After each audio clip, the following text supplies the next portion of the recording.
इसकी अध्यक्षता कर रहे हैं भाई अमरजीत जी, यहाँ पर उपस्थित आनंद जी, गुरु माँ, जिनके शिष्यों ने बहुत ही सुंदर प्रस्तुति दी। इस कार्यक्रम का सफल संचालन कर रही दीपिका जी। सबसे पहले तो मैं आज के आयोजकों को यहाँ पर धन्यवाद देता हूँ कि जिस तरह का प्रयास वो लगातार कलाकारों को और कला को उभारने के लिए कर रहे हैं, निश्चित ही वे बधाई के पात्र हैं।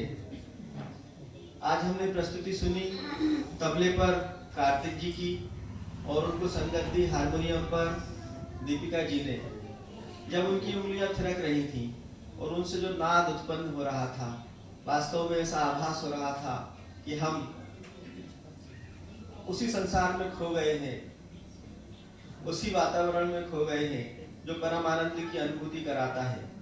उसके पश्चात जब यहाँ पर दो बहनों ने, आयुषी जी और कृति जी ने अपना गायन प्रस्तुत किया और तबले पर पुनः उनके साथ सुंदर संगत कार्तिक जी ने दी, और जो अंतिम भजन था मत जा जोगी, उसमें तो हम सभी खोकर रह गए और उसी के होकर रह गए।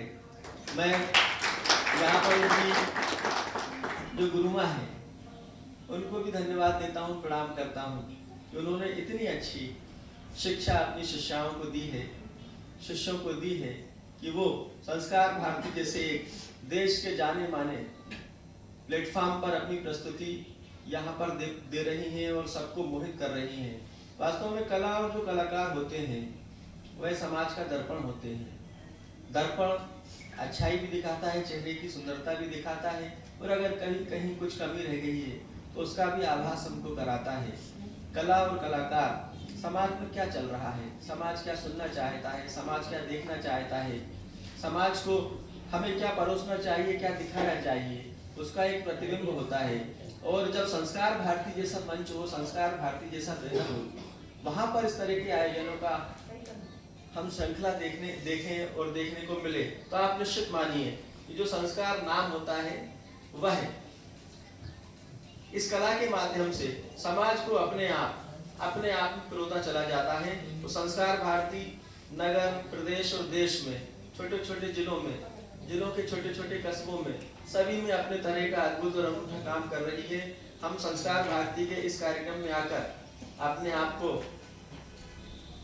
गौरवान्वित महसूस कर रहे हैं और संस्कार भारती को धन्यवाद भी देते हैं कि आज प्रथम बार उन्होंने मुझे इस कार्यक्रम में आने का अवसर प्रदान किया, आप सबके बीच यहाँ अपने इस कला को सुनने का अवसर प्रदान किया। मैं पुनः धन्यवाद देते हुए माँ सरस्वती को और नटराज जी को, श्री राम जी को प्रणाम करते हुए यहीं पर अपनी वाणी को विराम देता हूँ। पुनः मिलेंगे इसी कामना के साथ।